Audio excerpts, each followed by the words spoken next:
Sầm núi xua tha hai đầu váy ban chia Campuchia tôi nơi đó tập quân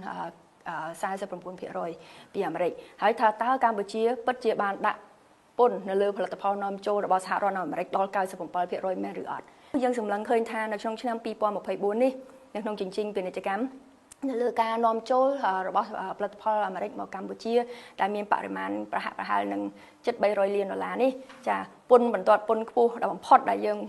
មាននៅលើផលិតផលនាំចូលរបស់សហរដ្ឋអាមេរិកមកកម្ពុជានោះគឺមានត្រឹមតែ29.4% ទេសួរថាហេតុអ្វី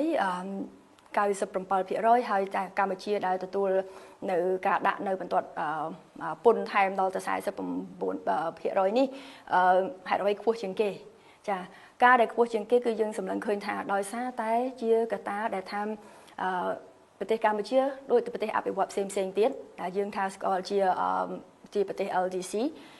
ឬក៏ Least Developed Country នេះអីទី1គឺដោយសារថា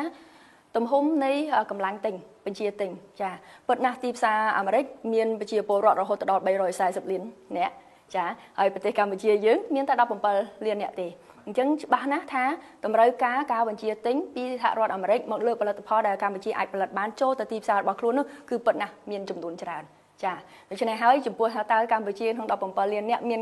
លទ្ធភាពនឹងការបញ្ជាទិញផលិតផលចេញពី